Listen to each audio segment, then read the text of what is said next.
नमस्कार दोस्तों, मेरा नाम राहुल है। हम लोग पिछली कक्षा में सर्वनाम टॉपिक प्रारंभ किए थे, जिसका आधा हिस्सा लगभग ठीक है अनिश्चयवाचक सर्वनाम तक हम लोग चर्चा कर चुके हैं। अब बात करते हैं उससे आगे। देखो, जो अगला सर्वनाम है वो है संबंधवाचक सर्वनाम। अब यहां से आप एक बात को समझो बड़े ध्यान से कि संबंध दुनिया में कैसे जुड़ते हैं, इस बात को समझना बस आवश्यक है। देखो, संबंध का मतलब है कि जैसे शादी विवाह के संबंध वाली बात ही समझ लो कि एक परिवार में लड़का है और एक परिवार में लड़की है, और अगर ये दोनों विवाह बंधन में बंध जाएं तो इनके परिवार आपस में संबंधी कहलाएंगे, है ना। मतलब एक लड़का, एक परिवार के पुरुष अथवा महिला का दूसरे परिवार के पुरुष अथवा महिला से जुड़ जाना कहलाता है संबंधी। इस बात का यहाँ क्या लेना देना, देखो यही बात का लेना देना ये है कि जो सर्वनाम शब्द किसी वाक्य में प्रयुक्त संज्ञा या सर्वनाम का अन्य संज्ञा या सर्वनाम के साथ परस्पर संबंध का बोध कराते हैं, उन्हें संबंध बोधक अथवा संबंधवाचक सर्वनाम कहते हैं। एक हिस्से का दूसरे हिस्से से परस्पर जुड़ाव किस वजह से है, तो उस जुड़ाव का बोध कराने वाले सर्वनाम कहलाते हैं संबंधवाचक सर्वनाम। ठीक है, जैसे यहां समझिए एक वाक्य है आपका कि जो करता है सो भरता है। तो देखो, करता है और भरता है को जोड़ा गया है जो और सो से। जैसे यहाँ जो तुम चाहो सो करो, तो यहाँ भी जो और सो शब्द, जैसी करनी वैसी भरनी, तो जैसी और वैसी शब्द, जैसा कर्म करोगे वैसा फल मिलेगा, तो जैसा और वैसा शब्द, ये सब क्या कहलाते हैं आपके संबंधवाचक सर्वनाम। और पढ़ेंगे, आराम से पढ़ेंगे। जैसा कर्म करोगे वैसा फल मिलेगा, जैसा वैसा हुआ। जिसका खाते हो उसी को आंख दिखाते हो, तो जिसका प्रारंभिक शब्द और उसी को बीच वाला शब्द, ये क्या है संबंधवाचक सर्वनाम।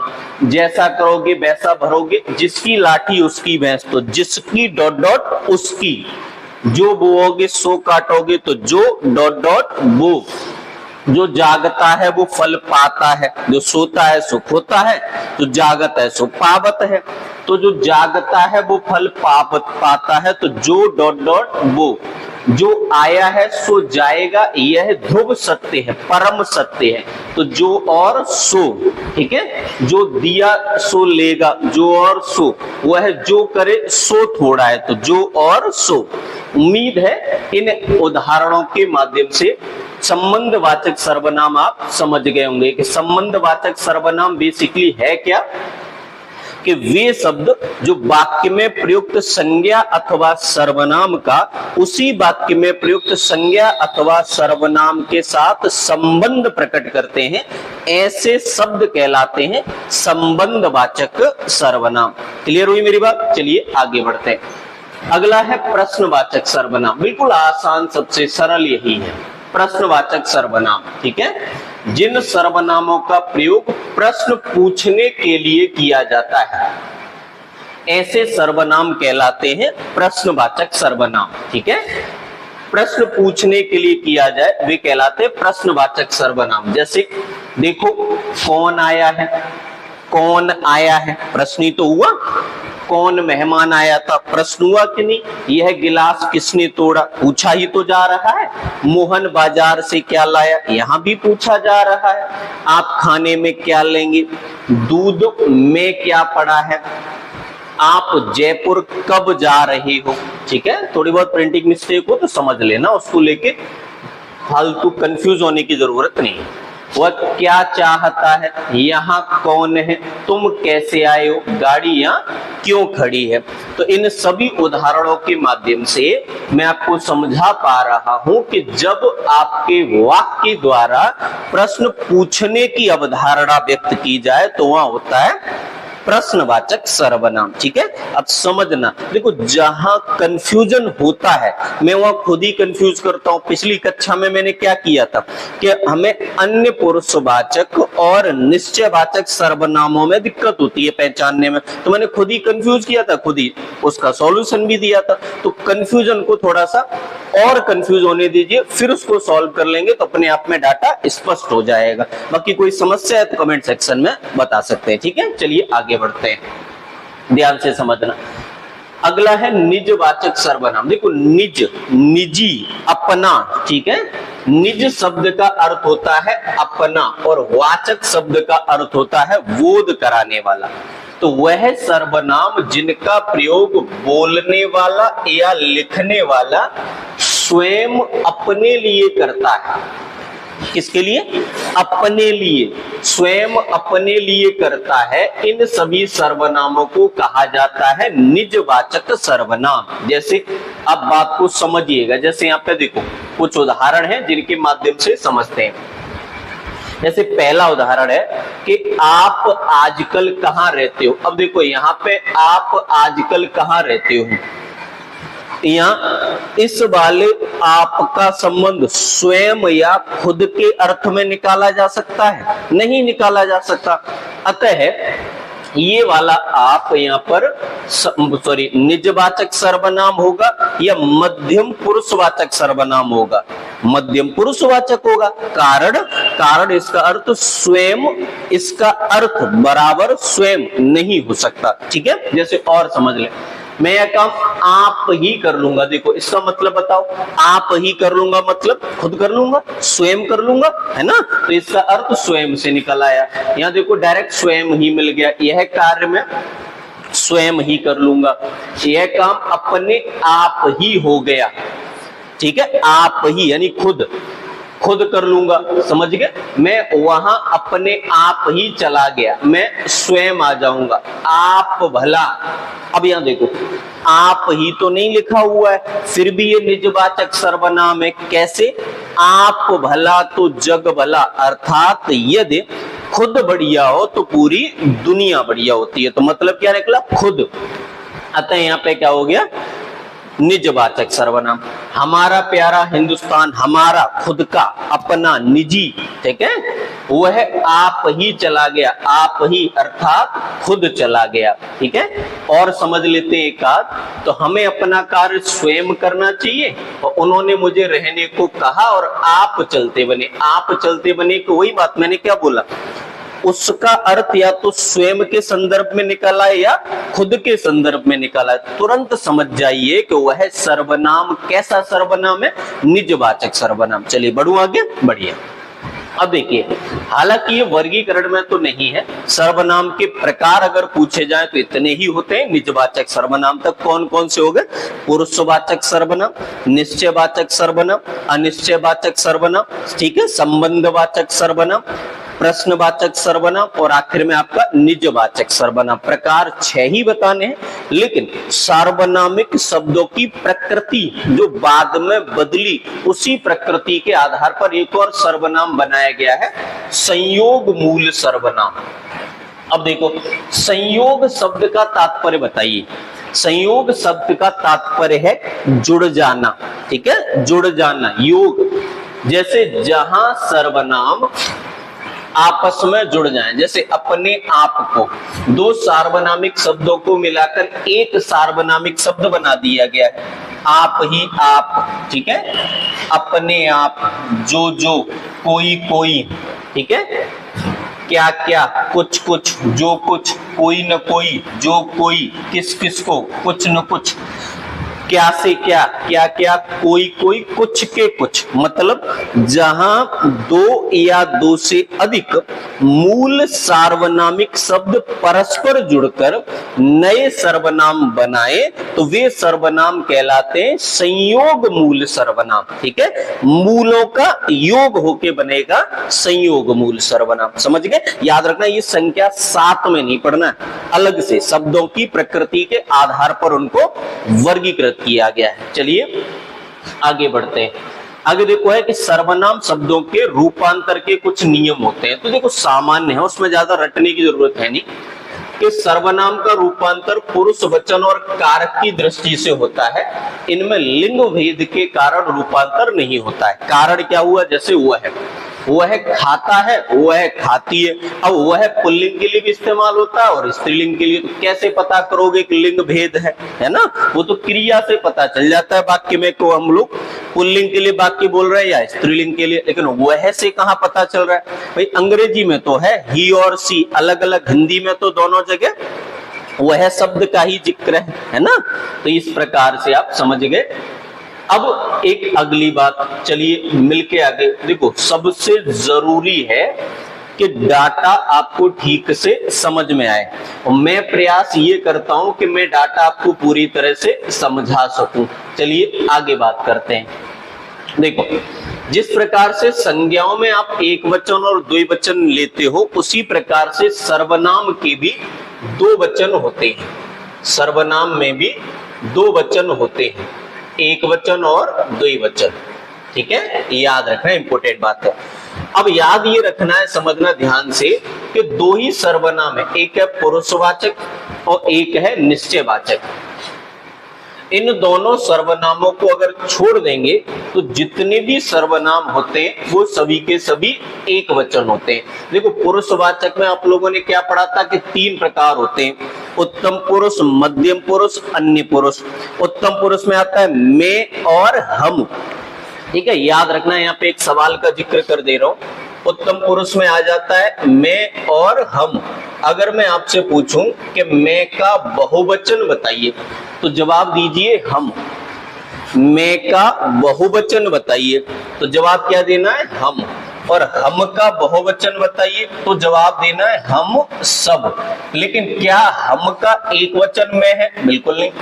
मैं को स्वयं में बहुवचन संज्ञा के बहुवचन सर्वनाम के अंतर्गत पढ़ा जाता है। तो अब मैं सवाल बोलूं कि मैं का बहुवचन हम का एक वचन कुछ नहीं, हम का कोई एक वचन शब्द प्रचलन में नहीं है। ठीक है, आराम से समझ। तो यहां से हम लोग समझ गए पुरुषवाचक सर्वनाम जितने भी होते हैं उनमें एक वचन और बहुवचन होते हैं। जैसे निश्चयवाचक सर्वनाम, अब निश्चयवाचक में आप लोगों ने पढ़ा था ना कि ये है वो है, ये कैसे एक वचन, और ये और वे ये कैसे बहुवचन, है ना?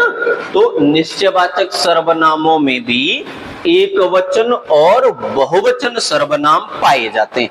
अन्य किसी हिस्से में ये ऐसा वर्गीकरण नहीं है। तो उम्मीद है आपको ये एक वचन और बहुवचन वाली बातें समझ में आ गई होंगी। दो बातें फिर से मैं रिवाइज कर दूं। मैं का बहुवचन बताइए हम, और हम का बहुवचन हम सब। ऐसे तुम का बहुवचन तुम सब। हालांकि तुम स्वयं में बहुवचन सर्वनाम के अंतर्गत पढ़ा जाता है। आगे समझिए कारक वाली बात।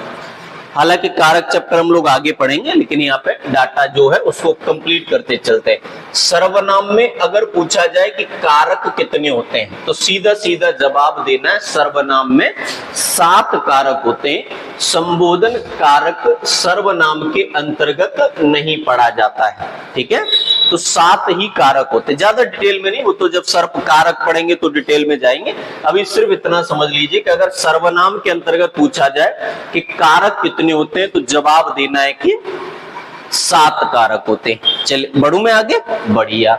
अब देखो भैया आगे ध्यान से समझना, गौर से। चलिए, जैसे सर्वनाम का प्रयोग एक वचन बहुवचन दोनों में होता है, हम लोग पढ़ लिए मैं और हम। मैं एक वचन है, हम बहुवचन है, वो है एक वचन है, वे बहुवचन है, ये है एक वचन है, ये बहुवचन है। इसका एक वचन है और इनका बहुवचन है। ठीक है, ये इन शब्दों के बहुवचन शब्द हैं। समझ में आ रहा आपको? बढ़िया। आगे देखो ध्यान से। सर्वनाम संबंध कारक के अतिरिक्त अन्य किसी कारक के कारण सर्वनाम शब्द का लिंग परिवर्तन नहीं होता है। ये सामान्य बात है, इसको इतना ज्यादा महत्व देने की जरूरत नहीं है। आराम से मेरी बात को समझना ध्यान से। एक चीज देखो गौर से, एक व्यक्ति के लिए भी अन्य पुरुषवाचक सर्वनाम का प्रयोग बहुवचन में हो जाता है। कब हो जाता है? आदर सूचक। जैसे अगर मैं अपने पिताजी के बारे में कोई वक्तव्य बोलूं कि मेरे पिताजी एक सज्जन व्यक्ति हैं, फिर क्या बोलूं मैं? तो वह प्रतिदिन गरीबों की मदद करते हैं? नहीं। क्या बोलूंगा, वे प्रतिदिन गरीबों की मदद करते हैं। ठीक है, तो कई बार एक शब्द के लिए भी आदर सूचक सर्वनाम बनाने हेतु हम सर्वनामों के बहुवचन रूप का प्रयोग करते हैं, एक के लिए भी करते हैं। जैसे यहाँ तुलसीदास महान कवि थे, उन्होंने, अब देखो उन्होंने शब्द कैसा है, बहुवचन, उन्होंने शब्द कैसा है, बहुवचन, लेकिन मैं यहाँ कैसा इस्तेमाल कर रहा हूं इसको, एक वचन शब्द के लिए। ठीक है, चलिए आगे। तो उम्मीद है आपको ये छोटी छोटी बातें मैं थोड़ा जल्दी जल्दी पढ़ाता जा रहा हूं, ताकि मैं आपको वही बार बार, देखो प्रयास क्या करता हूं कि बहुत ज्यादा वीडियो लंबी ना हो जाए, कि मैं आराम से सर्वनाम कोई 12 दिन तक पढ़ा रहा हूं, महाबेवकूफी हो जाएगी। ठीक है, देखिए आगे समझना। उत्तम पुरुष और मध्यम पुरुष सर्वनाम के बहुवचन का प्रयोग एक व्यक्ति के लिए भी होता है, तो ये तो आपको पता ही है। जैसे हम ज्यादा के लिए हो रहा है और मैं एक के लिए हो रहा है, आप ज्यादा के लिए हो रहा है और तू एक के लिए हो रहा है, तुम ज्यादा के लिए हो रहा है और आमतौर पर तू एक के लिए हो रहा है। ठीक है, इस प्रकार से देखो, ये बात देखो मैंने आपको पहले भी बताई थी, दोबारा से फिर इसका जिक्र आ गया, फिर जिक्र कर दे रहा हूं कि एक सर्वनाम है हमारा तू सर्वनाम। तू सर्वनाम का प्रयोग अत्यंत निकटता या आत्मीयता प्रकट करने के लिए किया जाता है।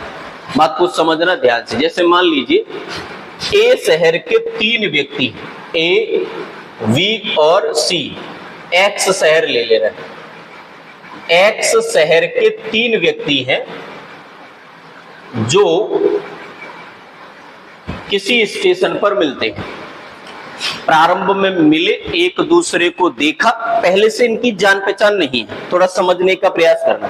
तो इन व्यक्तियों के बीच में जो बातचीत होगी वो लगभग ही हम उम्र है। ठीक है, बड़े छोटे का भेद हो जाएगा तो समझ में थोड़ा आसानी से नहीं आएगा, तो लगभग ही हम उम्र है, ऐसे एक स्टोरी समझ लीजिए। अब प्रारंभ में ये मिले तो आपस में इनके बीच में बातचीत में जिस सर्वनाम का प्रयोग होने लगेगा वो कौन सा होगा, आप। फिर आपस में बातचीत करके पता चलेगा कि यार हम सब तो एक ही शहर से, मतलब करीबी हैं। करीबी होते ही इनके बीच में जिस सर्वनाम का प्रयोग होना चाहिए वो होना चाहिए तुम। ठीक, ट्रेन में जा रहे हैं, रास्ते में यात्रा कर रहे हैं, यात्रा करते करते फिर क्या हुआ कि आगे जाके भूख लगी, तो इन भाई साहब ए ने निकाली पूड़ी और रोटी, भाई साहब बी ने भी निकाली पूड़ी और सब्जी, और भाई साहब सी ने भी अपना भोजन निकाला। तो ए ने देखा कि उसका अचार बी को स्वादिष्ट लग रहा है, बी ने देखा कि उसकी सब्जी पर्याप्त मात्रा में, अत्यधिक मात्रा में, तो उसने अपनी सब्जी इसको दे दी, उसने अपनी सब्जी इसको दे दी, तो इनके बीच में संबंध हो गए मैत्रीपूर्ण। और जैसे ही संबंध मैत्रीपूर्ण हो गए तो इनके बीच में जिस सर्वनाम का प्रयोग होना चाहिए वो कौन सा है, तू। अब ये जरूरी नहीं है, देखो ये सब समझाने के लिए बोल दिया मैंने कि निकटता नहीं है तो आप लगाओ, थोड़ी निकटता है तुम लगाओ, अत्यंत निकटता है तभी तू सर्वनाम का प्रयोग किया जा सकता है। लेकिन ऐसा होता नहीं है, व्याकरण ऐसा कभी नहीं कहती कि आप स्टेशन पर मिले 3 व्यक्तियों से या स्टेशन पर मिले किसी व्यक्ति से जो आपके ही शहर का है और वो आपको भोजन दे दे तो उसे आप तू तड़ाक पे आ जाए, ऐसा नहीं है। ये सिर्फ मेरे समझाने का एक तरीका है। ठीक है, देखो दूसरी बात मैंने आपको क्या समझाया था कि अक्सर तू सर्वनाम का प्रयोग संबंधीय निकटता में तो होता ही है, लेकिन तभी होता है जब कोई बुजुर्ग अपने शिशु अर्थात छोटे बच्चे के साथ ये संबोधन करे। जैसे माँ तू क्या कर रही है, तो यहाँ प्रेम विभोर होके तू शब्द का जिक्र किया गया है ना। आमतौर पर बच्चे को अधिकार नहीं है कि माँ से तू कहकर पुकारे, लेकिन प्रेम विभोर होके कह सकता है, अरे नालायक तू अब तक कहाँ था। तो यहाँ पे क्या हुआ, आपसी संबंधों में जटिलता ही तो, आत्मीयता ही तो है। हे प्रभु तू मेरी प्रार्थना कब सुनेगा, ये बात कब बोली जाएगी, जब व्यक्ति ईश्वर से अत्यंत निकटता का भाव महसूस करे, तब वो इन सर्वनामों का प्रयोग तू के रूप में कर सकता है। चलिए आगे बढ़ूं मैं, बढ़िया। आगे की बात देखो, एक ही बात देखो समझना कि पुरुषवाचक सर्वनाम के साथ को लगने पर उनके रूप में अंतर आ जाता है तो सामान्य बात है, जैसे मुझको या मुझे, तुझको या तुझे, ठीक है, तो ये असामान्य बात है। अगला देखो, एक सवाल ये है कि अधिकार या अभिमान प्रकट करने के लिए आजकल मैं की बजाय हम का प्रयोग चलन में आ गया है, लेकिन वही बात है बोली में है, व्याकरण में नहीं है, जो व्याकरण की दृष्टि से अशुद्ध है। आराम से समझना। सामान्यतः क्या होता है कि जैसे पिता के नाते हमारा भी कुछ कर्तव्य, ये गलत है, मेरा भी कुछ कर्तव्य होना चाहिए, शांत रहिए, अन्यथा हमें कुछ कड़ा रुख अपनाना पड़ेगा, तो वही बात है, आराम से समझना। देखो, अगर जहां मैं की जगह हम का प्रयोग होने लगा है, वहां हम के बहुवचन के रूप में हम लोग या हम सब का प्रयोग प्रचलित है। तो जो हम लोगों ने अभी पढ़ा हाल ही में, मैं का बहुवचन पूछे तो हम का बहुवचन बनाना है तो हम सब, तुम का बहुवचन बनाना है तो तुम सब, ठीक है। ये सामान्य सवाल है जो डायरेक्ट पूछे जा सकते हैं। उम्मीद है आपको ये वाली बातें पकड़ में आ रही होंगी, ठीक है। आगे की बात समझिए। एक आखिरी स्टेप और समझ लेते हैं, सर्वनाम के पुनरुक्त रूप। पुनरुक्त, अब देखो यहां दो शब्दों को समझने की जरूरत है, पुनरुक्त रूप, ठीक है, और एक संयोग मूल। मेरी बात को आपको समझना है। देखो, पुनरुक्त में भी क्या होता है कि एक ही सर्वनाम का पुनः पुनः प्रयोग किया जाता है, एक ही सर्वनाम का पुनः पुनः प्रयोग किया जाता है। और संयोग मूल में भी यही है कि एक ही सर्वनाम को 2-3 बार इस्तेमाल करके नया सर्वनाम बनाया जाता है। तो मतलब तो दोनों का लगभग समानार्थी हुआ, लेकिन दोनों में देखो डिफरेंस भी है। पुनरुक्त में प्रयोग होने वाले 2 या 2 से अधिक सार्वनामिक शब्द हमेशा समान रहते हैं। जैसे, आराम से समझना कि कुछ कुछ, अगर मैं शब्द बोलूं कुछ कुछ, तो ये तो हो जाएगा पुनरुक्त रूप, और इसी से अगर संयोग मूल बनाऊं तो ये बनेगा कुछ न कुछ। हालांकि देखो, कुछ कुछ संयोग मूल होगा कि नहीं होगा? बिल्कुल होगा। तो ये मैं ऐसे कह सकता हूं कि जितने भी पुनरुक्त रूप सर्वनाम है वे सभी संयोग मूल सर्वनाम अवश्य होंगे, लेकिन जितने भी संयोग मूल सर्वनाम है वे सभी पुनरुक्त रूप सर्वनाम हो ऐसा आवश्यक नहीं है। दोबारा से समझिए मैं क्या कह रहा हूं। देखिए, पुनरुक्त 2 शब्दों से मिलके बना हुआ है। फिर से समझना मेरी बात को ध्यान से थोड़ा।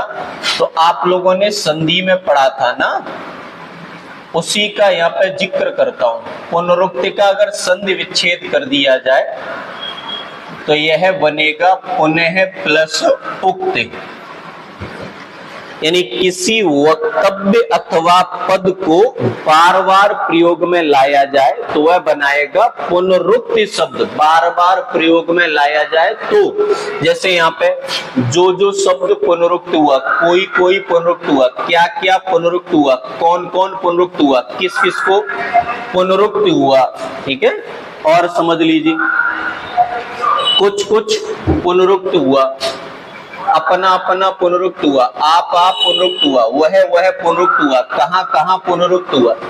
जहां समान शब्दों का बार बार जिक्र किया जाए ऐसे शब्द बनाते हैं पुनरुक्त सर्वनाम। चलिए समझ गए। अब वही बात देखो, सिंपल सी बात है कि जैसे यहाँ पे ये कोई न कोई रात के समय, जैसे यहाँ रात के समय कोई न कोई प्रबंध अवश्य कर देगा। अब कोई न कोई, बताओ ये संयोग मूल है या पुनरुक्त है? सोचो, संयोग मूल है। वेरी गुड, बहुत बढ़िया। जैसे यहाँ पे समझना, कुछ न कुछ ये सर्वनाम का संयुक्त रूप है, अतः ये संयोग मूल सर्वनाम है। पुनरुक्त कब होता? जब दोनों जगह प्रयोग किए गए सार्वनामिक शब्दों में परस्पर समानता पाई जाती। एक ही जैसे शब्द होते तो पुनरुक्त होता, और अगर थोड़ा सा भी शब्दों के लिखावट में, लेखन में, उच्चारण में अंतर है तो वहां पे क्या होगा? संयोग मूल सर्वनाम होगा, क्योंकि दोनों ही सर्वनामिक प्रक्रियाओं में शब्दों को मिलाकर नए सर्वनाम गढ़े जा रहे हैं। ठीक है, उम्मीद है ये वाली बात आपको समझ में आ गई होगी। चलिए आगे समझने का प्रयास करते, थोड़ा सा और समझ लीजिए। सर्वनाम का पद परिचय। देखो पद परिचय क्या होता है, पद क्या होता है समझना, जैसे आराम से समझना। सर्वनाम का पद परिचय करते समय सर्वनाम का भेद, पुरुष, लिंग, वचन, कारक और अन्य पदों से उसका संबंध बताना पड़ता है। जैसे यहाँ पे एक उदाहरण है कि वह अपना काम करता है, तो यहाँ पे देखो दो सर्वनाम शब्द है, एक तो वह और एक है अपना। तो पद परिचय अगर मैं करूं तो यहाँ वह और अपना ये दोनों शब्द क्या है, सर्वनाम है। जैसे यहाँ पे समझो ध्यान से, वह का पद परिचय क्या हो गया, तो देखो ये पुरुषवाचक सर्वनाम है कि नहीं। अन्य पुरुष में, अच्छा पुरुषवाचक कैसे पता चला आपको, देखो इससे करता है ना। अगर यहाँ होता वह अपना काम करती है तो क्या होता, स्त्रीलिंग है ना।